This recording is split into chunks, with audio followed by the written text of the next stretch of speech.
Nous avons suivi un préfet en première ligne face au terrorisme. C'est sur le risque terreau qu'on est quand même un peu électrique, quoi. Lui a gagné ses galons de haut fonctionnaire au mérite. D'autres, par la seule volonté du pouvoir, obtiennent les meilleures places sans passer le moindre concours. On nomme plutôt des gens que l'on connaît plutôt que des gens que l'on ne connaît pas. Ça, c'est clair. Des amis, parfois incompétents, remerciés par un job à vie. Avec à la clé, retraite garantie et gros salaire. 15 000 euros, c'est énorme, ou 12 500 euros, c'est énorme pour quelqu'un qui ne remplit pas ses fonctions là-bas.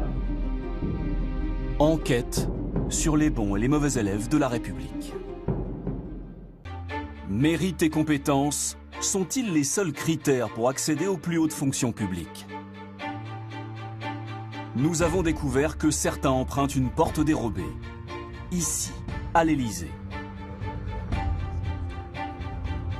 Ils n'ont pas passé de concours, n'ont pas gravi les échelons de l'administration.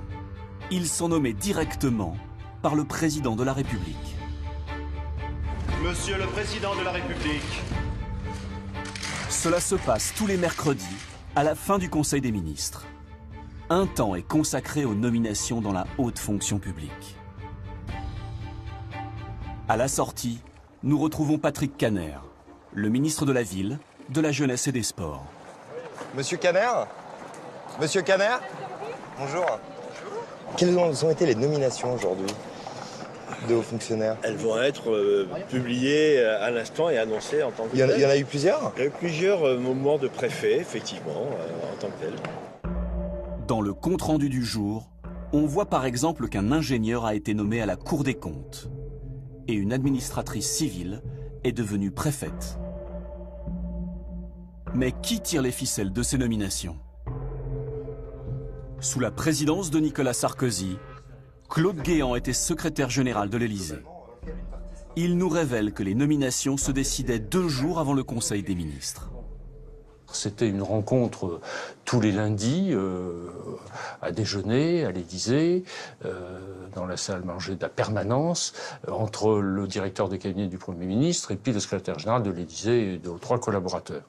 Et ce jour-là, sous réserve bien sûr de l'approbation finale du Premier ministre et du Président de la République, sont décidées de telles nominations. Je n'ai jamais vu ni entendu la moindre remarque de la part d'un membre du gouvernement. Les nominations concernent tous les grands corps de la haute fonction publique. Cour des comptes, Conseil d'État, l'Inspection générale des finances ou de l'Éducation nationale. 20% des hauts fonctionnaires sont nommés par les politiques. Rien de choquant pour Annick Girardin, ministre de la fonction publique. Le principe de ces nominations par l'Élysée servirait à diversifier les profils des hauts fonctionnaires. Les galons de préfet sont un joli cadeau. Le job est garanti à vie. Le salaire va de 6 à 12 000 euros net par mois. Et la retraite minimum est de 4 000 euros net. Selon Claude Guéant, certaines nominations servent de parachute doré aux amis politiques. C'est sûr qu'il y a un certain nombre de personnes qui trouvent dans ces nominations le moyen de donner une certaine stabilité à leur devenir personnel. Bon. Et encore une fois, on nomme plutôt des gens que l'on connaît plutôt que des gens que l'on ne connaît pas. Ça, c'est clair. Depuis les années 80, tous les gouvernements ont élevé des amis au grade de préfet. Du jour au lendemain, François Mitterrand en nomme une 60aine.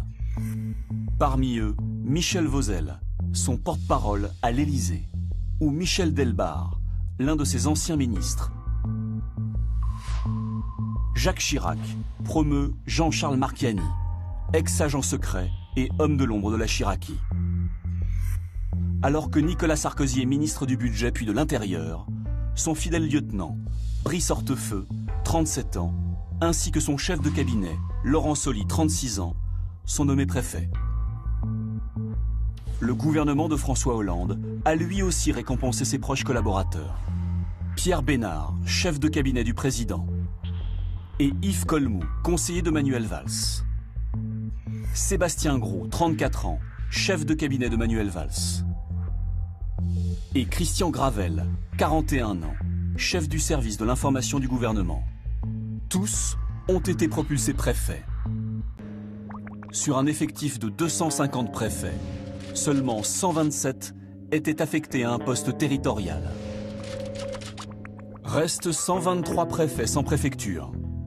On les appelle les préfets hors cadre.